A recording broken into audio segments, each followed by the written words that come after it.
Madame, Monsieur, bonsoir. Bienvenue dans ce journal à la une de l'actualité.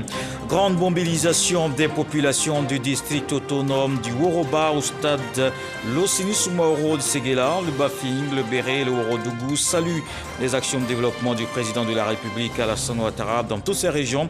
Le Premier ministre Patrick Achi a invité l'ensemble des populations à l'union et à la solidarité autour du président de la République. Le recensement général de la population et de l'habitat démarre le 1er novembre pendant 21 jours. Des agents seront mobilisés sur l'ensemble du territoire. La ministre du Plan Nialé Kaba a lancé l'opération à Yamoussoukro.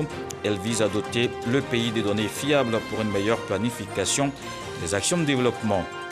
Et c'est une nouvelle usine qui verra le jour dans un an en Côte d'Ivoire. Le premier coup de pioche donné dans la zone industrielle d'Akoupé-Zedi. L'entreprise Codis est spécialisée dans la fabrication de produits nutritionnels pour animaux.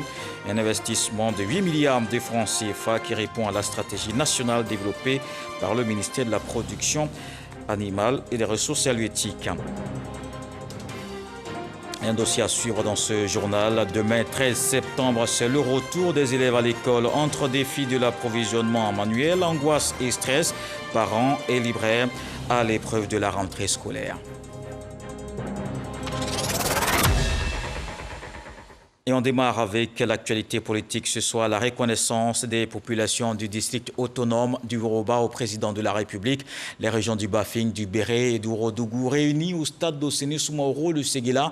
Une mobilisation pour exprimer leur gratitude au chef de l'État pour ses actions de développement.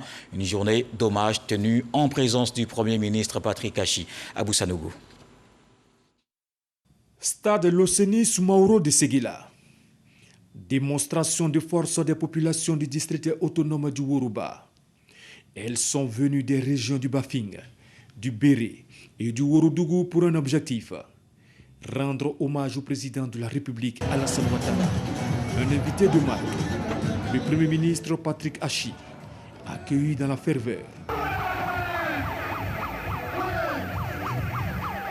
À travers ce grand rassemblement, les populations des régions du Bafing, du Béré et du Worodougou ont voulu exprimer leur gratitude au chef de l'État Alassane Ouattara pour les projets de développement socio-économique dont ils ont bénéficié. Tous les jeunes, tous les cadres, à la solidarité autour de nos leaders, à la solidarité, à la fraternité et à l'engagement vrai. Nous sommes particulièrement fiers de cette mobilisation exceptionnelle et de ce moment de communion fraternelle et intense autour de l'œuvre d'un homme d'exception que l'histoire, nous en sommes certains, a déjà retenu dans ses annales.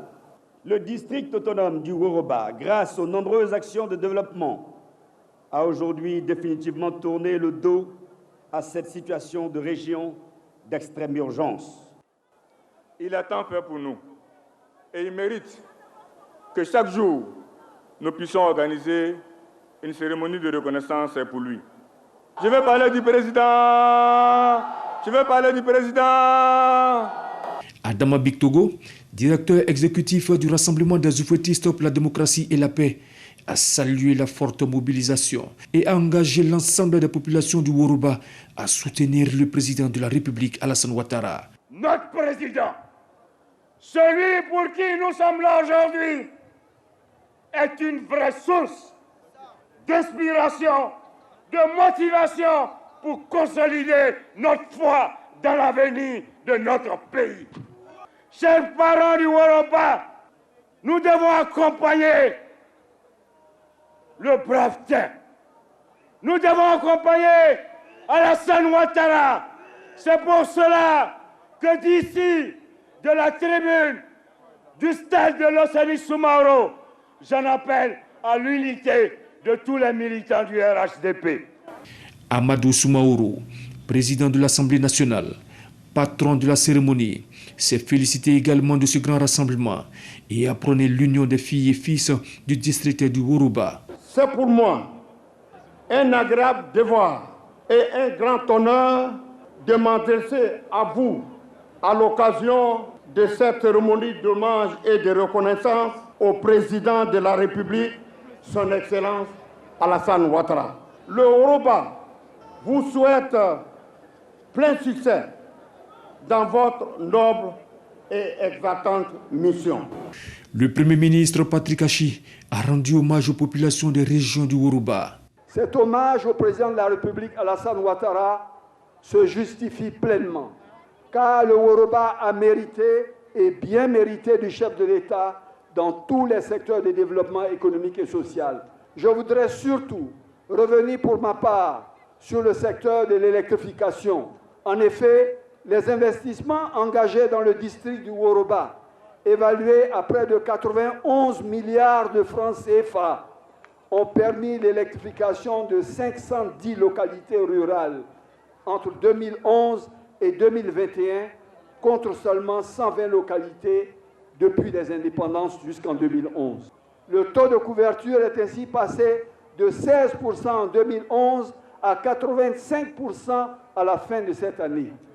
Et toutes les localités d'au moins 500 habitants seront électrifiées à fin 2021 et l'ensemble des localités du Yoruba le seront à fin 2025. Il a annoncé des projets de développement de la grande région du Yoruba. Je voudrais vous exprimer, au nom de son Excellence, Monsieur le Président de la République, qu'au niveau de Sekela, l'achèvement des travaux de l'aéroport et des voiries, ainsi que celle du lycée professionnel. La construction d'un établissement d'enseignement technique est également prévue dans chaque région du Yoruba au-dessus du PLD 2021-2025.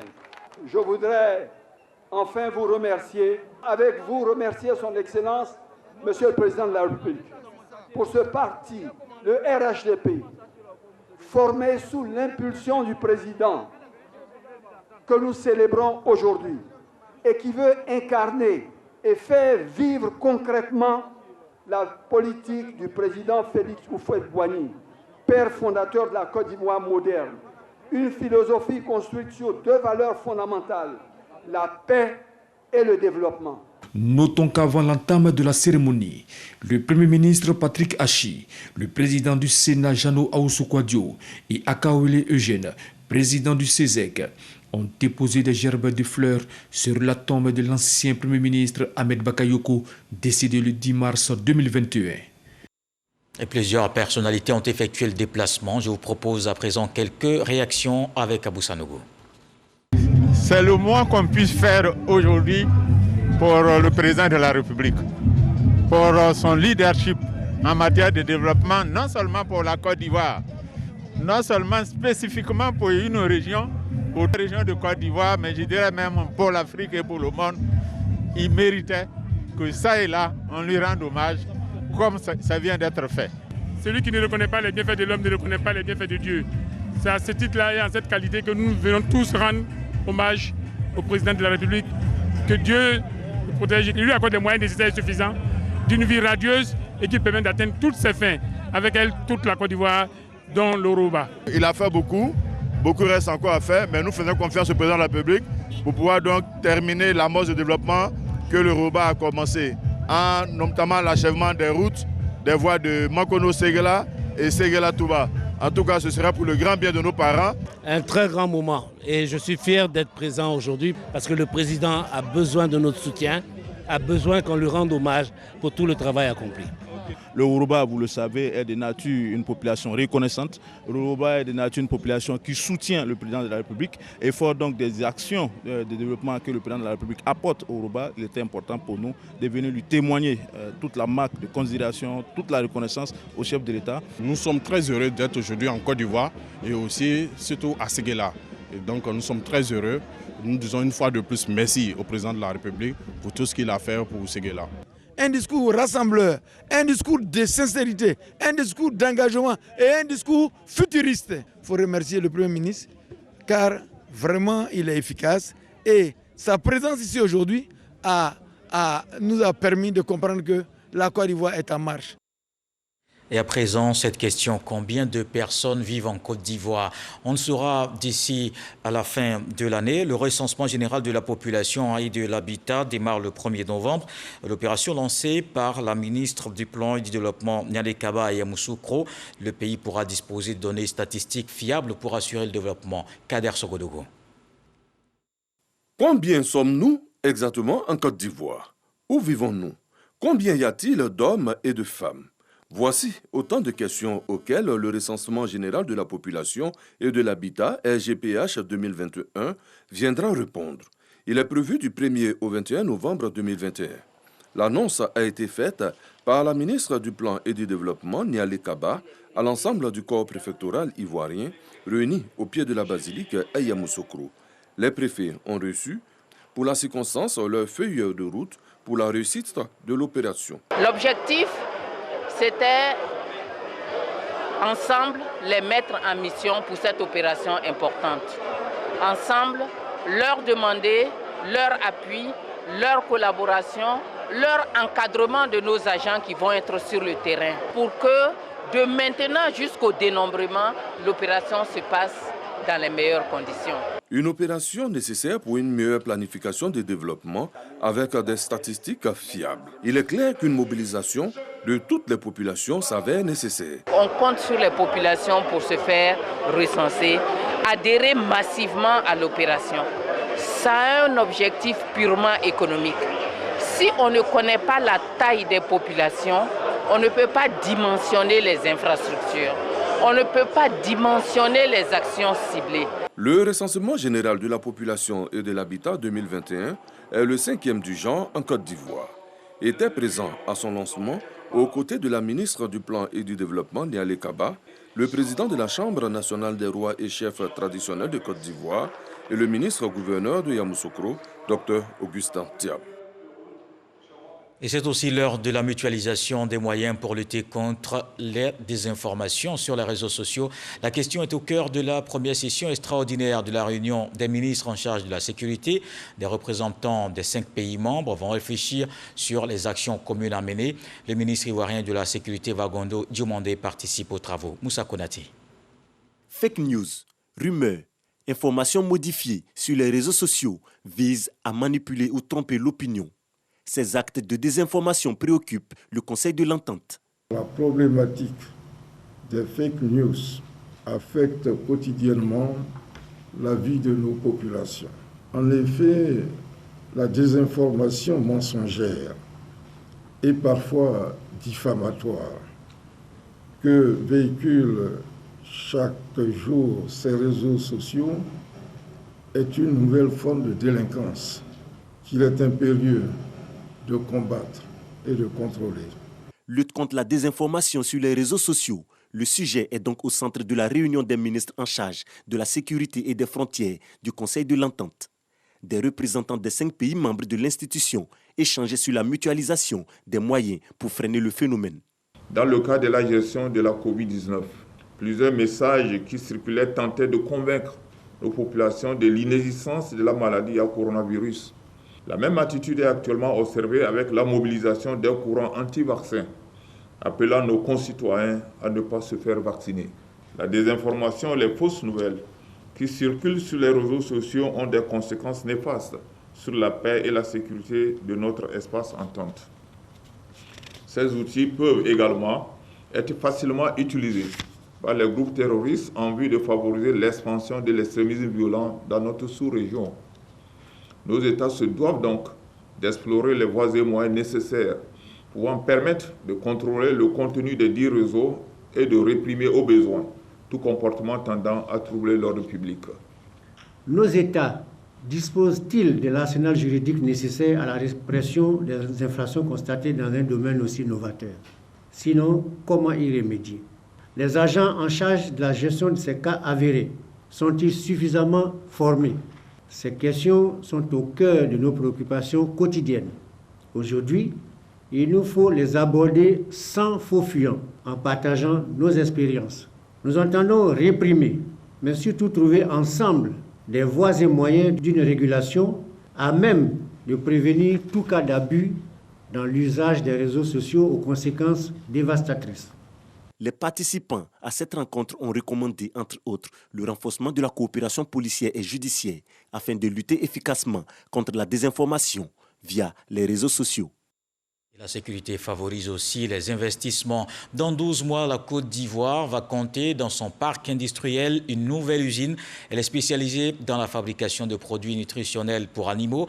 Le premier coup de pioche donné en présence du ministre des Ressources halieutiques, Sidi Timoko Touré.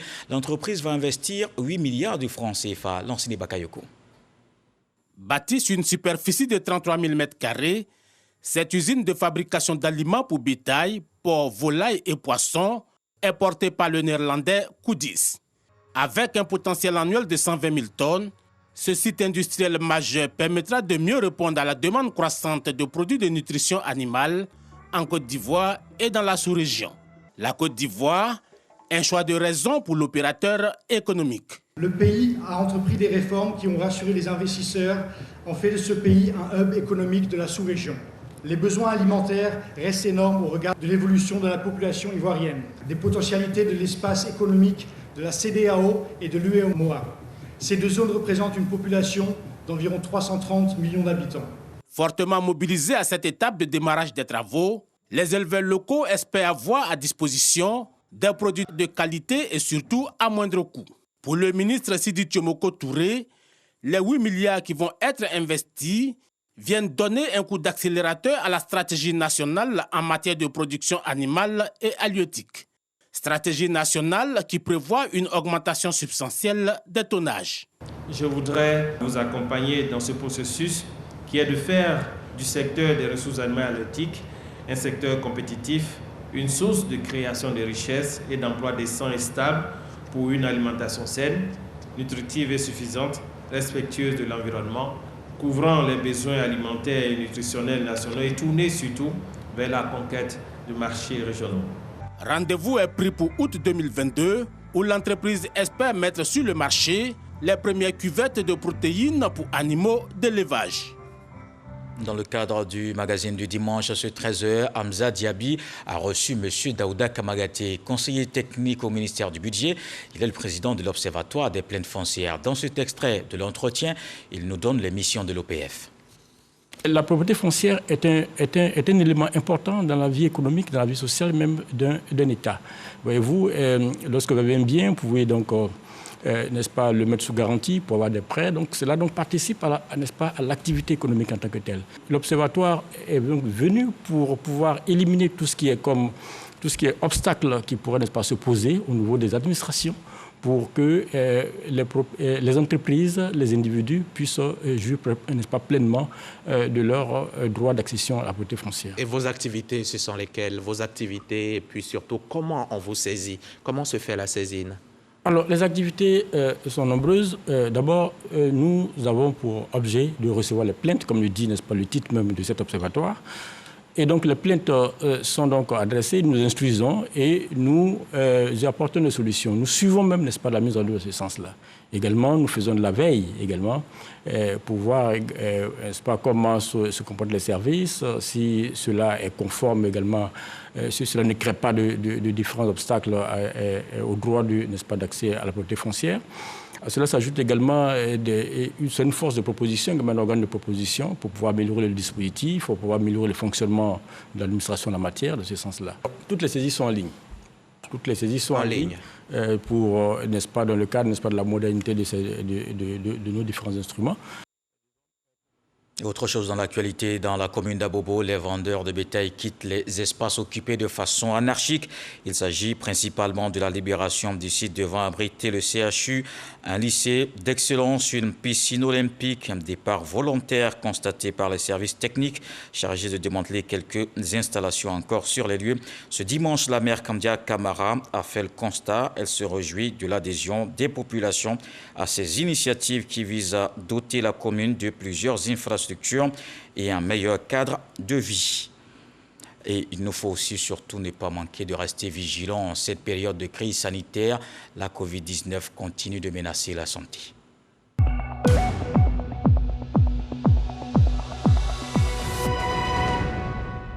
La Côte d'Ivoire renforce son dispositif de vaccination. Le pays vient de recevoir plus de 373 000 doses de vaccin Pfizer.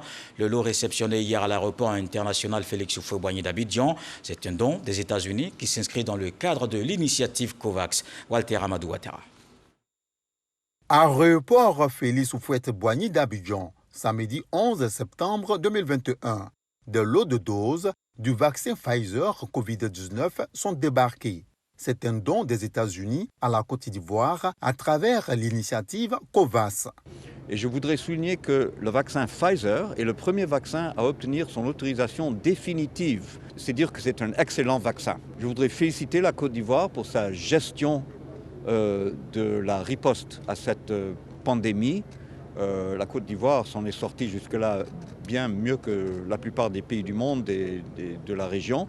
Mais maintenant, il est vraiment important de se faire vacciner parce que la variante qui sévit actuellement est plus facilement transmissible et la létalité est plus grande. Il y a eu plus de morts de Covid en Côte d'Ivoire le mois dernier, puis le début de la pandémie, et tous les morts étaient des non-vaccinés. Au nom du gouvernement, le ministre de la Santé, de l'Hygiène publique et de la couverture maladie universelle traduit toute la gratitude de la Côte d'Ivoire au pays donateur. On avait reçu juste là autour de 2,5 millions de doses qui ont permis donc de vacciner environ 1,5 million d'Ivoiriens aujourd'hui. Et on avait annoncé que les vaccins vont continuer donc à venir sur notre territoire pour vacciner la totalité des Ivoiriens sans discontinuer. Et c'est ce que nous constatons ce soir. Je voudrais donc profiter de votre micro pour remercier particulièrement les États-Unis. C'est vraiment un don précieux et important qui va nous permettre donc rapidement de non seulement dans le cadre donc de ce qui a été adopté depuis le dernier Conseil national de sécurité, où on permet à ceux qui ont eu déjà la première dose d'AstraZeneca de se faire vacciner en deuxième dose en Pfizer, donc de rapidement donc rattraper ceux qui attendent ces vaccins-là. Il y a environ 600 000 personnes en Côte d'Ivoire qui attendent de prendre leur deuxième dose, mais également donc d'aller plus loin dans la vaccination en allant dans tous les quartiers d'Abidjan et à l'intérieur du pays. Avec cette réception de 373 230 doses, les États-Unis offrent ainsi à la Côte d'Ivoire 1 553 760 doses du vaccin Pfizer. Les populations sont invitées à se faire vacciner et à davantage continuer d'observer les mesures barrières. Et comme on le voit, la Côte d'Ivoire reste donc déterminée à bouter hors du pays cette pandémie. Des initiatives sont en cours pour soutenir les actions du gouvernement. C'est le cas à Mdoussi. Le député Charles Niaouré a organisé une séance de sensibilisation assortie de dons de kits de protection. On retrouve Walter Amadou Ouattara. La lutte contre la Covid-19 nécessite l'implication de tous. L'ONG prend ma main dans la tienne et le député Charles Niaouré l'ont si bien compris. Ensemble, ils mènent des séances de sensibilisation. Au centre de santé urbain de Mdoussi, les populations ont été invitées au respect des mesures barrières. Actuellement, nous avons de plus en plus de malades, de plus en plus de décès. Or, nous tous, nous savons que les actions sont simples. Il suffit simplement de se protéger en portant les masques et de se vacciner. J'encourage tout le monde à se faire vacciner.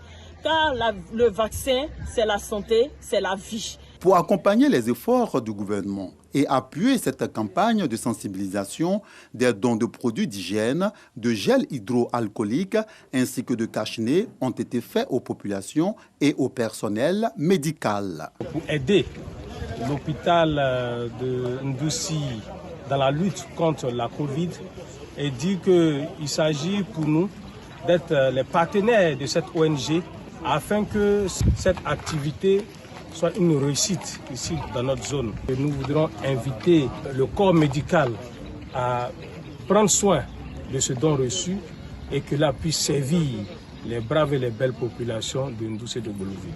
Outre cet acte, le député Charles Niaouré et l'ONG Prends ma main dans la tienne ont procédé au lancement de l'opération de désherbage de la cour du centre de santé.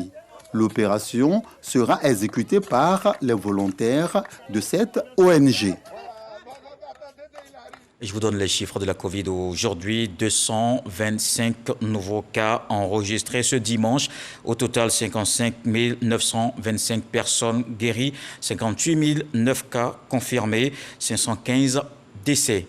Et au niveau de l'école, les ambitions sont claires, non à la Covid. La rentrée scolaire, qui est une période d'angoisse, de stress pour nombre de personnes, une chose est certaine, les familles appréhendent différemment les préparatifs de ce retour des élèves en classe. Certains ont pris des dispositions, donc abordent plus sereinement cette période, tandis que d'autres n'ont de solution que de regarder vers le ciel pour implorer la providence divine. Les librairies dites par terre sont quelquefois sollicitées, parents et libraires, à l'épreuve de la rentrée scolaire. C'est un sujet de Walter Amadou Ouattara.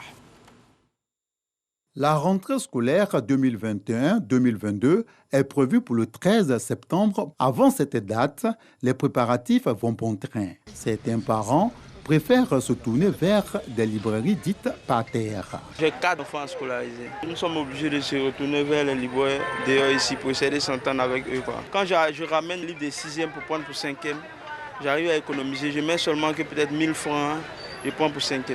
Il y a d'autres qui viennent changer. Et chez nous, ici, dans notre jargon, on dit ça a troqué. Alors, ils viennent déposer pour la classe inférieure et prendre pour celui de la classe supérieure. Et il y a au moins c'est un quota à ajouter. Et puis ça passe. Le prix, ça varie comme ça, 500, 1000 francs, 1500, et ça va même au-delà. Ça marche un peu vraiment, hein, parce que c'est le débit. Si la situation représente une belle opportunité d'affaires pour les promoteurs de ces commerces, communément appelés librairies par terre, ce n'est pas le cas dans cette papeterie située à Yopougon, carrefour sapeur-pompier. À 18h passées, l'équipe dirigeante des lieux place et replace les articles dans le secret espoir de recevoir des clients. La responsable laisse entendre que l'an dernier, à pareil moment, les rayons étaient bondés de monde. Cette rentrée, ça s'annonce très difficile par rapport aux autres années. On a quand même de la marchandise, on attend les clients. Tout ce qu'on a pris là, on est allé prendre chez les fournisseurs à crédit. Donc si la rentrée se fait timide, on ne sait pas comment rembourser. Dans la commune de Benjainville, l'inquiétude est également présente chez ce parent de 3 élèves à scolariser. Pour que les enfants soient vraiment spirituellement encadrés, il fallait que j'ai dû jeûner, prier pour ça. Je suis en train de chercher les moyens pour convertir mes efforts en moyens financiers pour pouvoir acheter ce que je dois acheter pour que les enfants puissent aller à l'école aisément. De manière globale, je m'inscris dans une fourchette de 250 à 300 000 francs pour les enfants. Retour sur Abidjan. Cocody, Cité Soleil 3. La famille Sissoko semble plus sereine. Elle a pris les dispositions pour assurer une rentrée scolaire aux 4 enfants de cette demeure à scolariser dans le privé. Frais d'inscription et manuel scolaire. 3 millions de francs CFA ont été prévus à cet effet. Il se trouve qu'on sait que la rentrée a une date fixe. Donc on se prépare par conséquent. Mes enfants vont à l'école privée. Voilà, et chaque année, on ne fait que renouveler. Déjà, depuis 2 ou 3 semaines, les répétitions ont commencé, et donc je pense qu'ils sont psychologiquement prêts. Avec moi, la rentrée se prépare depuis les vacances. En fait, j'ai commencé d'abord par la lecture, parce que je dis tout le temps à mes enfants que si on ne bille pas bien, on ne peut pas faire les devoirs. Donc ils avaient des petits livres, ils ont lu pendant toutes les vacances. Et là, on a vraiment commencé les révisions. Ça peut faire 3 à 4 semaines. Ils ont 2 heures de révision tous les jours. Et ça se passe bien. Le chef de famille a reçu les différentes listes de fournitures scolaires par mail. Relativement aux écoles arrimées au système de l'instruction française, une librairie très cotée a été recommandée par les chefs d'établissement. La famille Siran. Ce sont plus de 300 000 francs CFA qui sont déboursés aujourd'hui car tous les articles inscrits ne sont pas disponibles. Conscients que les parents ont fait leur part, les enfants Sissoko mesurent l'ampleur du devoir qui les attend. On a nos outils, maintenant il manque plus que le travail et puis les bonnes notes. Je prends l'engagement de bien travailler et d'avoir minimum 15 de moyenne cette année. Sur la toile, des postes laissent voir que la rentrée est la période durant laquelle on aperçoit des parents parler seuls dans la rue. Pour éviter de telles situations, le spécialiste recommande une gestion rigoureuse et planifiée du budget familial. Il ne faudrait pas percevoir ou viser que le jour de la rentrée scolaire, mais considérer la scolarisation de l'enfant sur le long terme selon le projet qu'on a pour lui. Dès que l'enfant est inscrit en CP1, commencez à épargner pour qu'il puisse avoir les frais de scolarité assurés pour le CP2, pour le CE1, le CE2 jusqu'à l'université. L'expérience le montre qu'on a un certain montant pour les fournitures scolaires, quelles que soient les modifications qu'ils peuvent avoir au niveau du manuel. Donc on peut déjà épargner, il faut le faire. Dans tous les cas, libraires et parents d'élèves ne vivent pas de la même manière les préparatifs de la rentrée scolaire. D'une part, on se vide les poches, quelquefois dans le stress. D'autre part, on renfloue les caisses avec de bons chiffres d'affaires. Et libraire à l'épreuve de la rentrée scolaire, c'était le dossier de ce soir avec Walter Amadou Ouattara. Et en musique, le FEMUA prend fin ce soir avec un grand concert à Grand Bassam. Hier au stade de l'INGS à Makori, plusieurs artistes étaient sur la scène. Kofi Olomide, Daphné, le rappeur de Dream ou encore Kajim. Une ambiance qu'on voit avec Serge Pacom, Didi et Issa Tionayo. De grands artistes de renom venus de divers horizons bouclent le concert du Festival des musiques urbaines d'Anoumambo à l'INGS, Institut national de la jeunesse et des sports. 13e édition, Kofi Olomide, un des dinosaures de la rumba congolaise, au cours d'une brève prestation, égaye ses fans.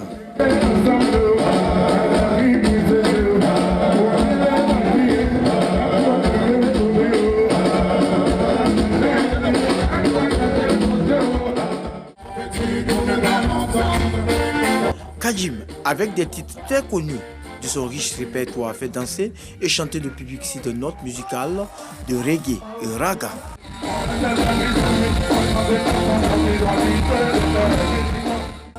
De grandes notes de nostalgie avec la chanteuse ivoirienne Maté.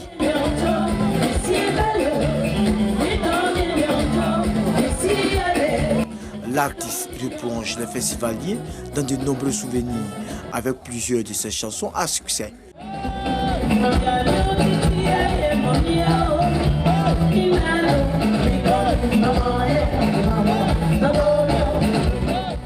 Très attendu, le rappeur international VG Dream crée l'hystérie.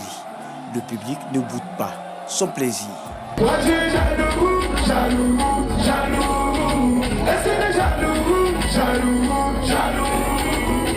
Le FEMIA 13 referme ses portes ce soir à Grand Bassam avec la prestation de nombreux artistes.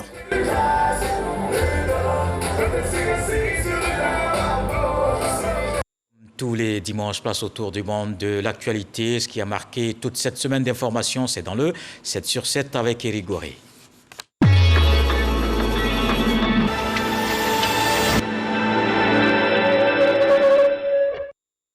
Pour la première fois depuis 3 semaines, des millions de Néo-Zélandais pourront à nouveau sortir. La Nouvelle-Zélande va mettre fin cette semaine au confinement national de l'archipel, selon la première ministre. Plusieurs coups de feu en l'air ouverts par les talibans à Kaboul pour disperser une manifestation des dizaines d'Afghans qui dénoncent l'ingérence du Pakistan dans les affaires afghanes. 20 accusés et 1800 parties civiles pour un procès historique qui a débuté le 8 septembre à Paris. Le procès va durer 9 mois pour juger cette nuit d'horreur du 13 novembre 2015 et de ces attentats qui ont secoué la capitale. Les accusés seront jugés devant une cour d'assises spéciale à Paris. Angela Merkel quittera le parti à l'issue des législatives du 26 septembre prochain. Après 16 ans de pouvoir, mais avant le jeudi prochain, la chancelière va se rendre une dernière fois à Paris pour un dîner de travail avec le président français Emmanuel Macron. Au cœur des discussions, les questions essentielles actuelles, en premier lieu l'Afghanistan, ainsi que les questions de politique européenne, a déclaré le porte-parole du gouvernement allemand. Une délégation de la CEDEAO en Guinée suite au coup d'État militaire du 5 septembre 2021.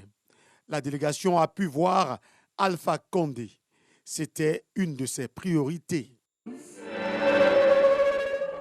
11 septembre 2021, 20 ans que les attentats du 11 septembre 2001 ont eu lieu.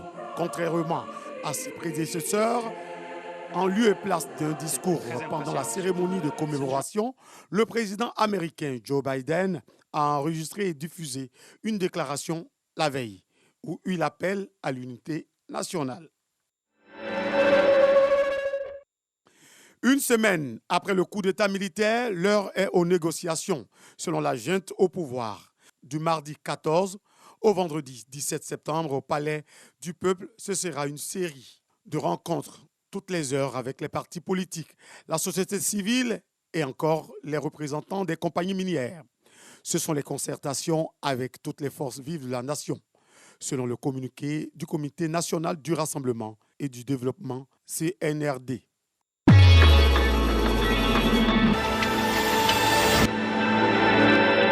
Voilà qui met un terme à ce journal. Merci de l'avoir suivi. Je vous souhaite une fructueuse semaine et on se quitte avec ce que dit le sage ce soir. Lorsque l'heure est à la pêche pour nourrir tout le village, à défaut d'aider, ne trouble pas l'eau.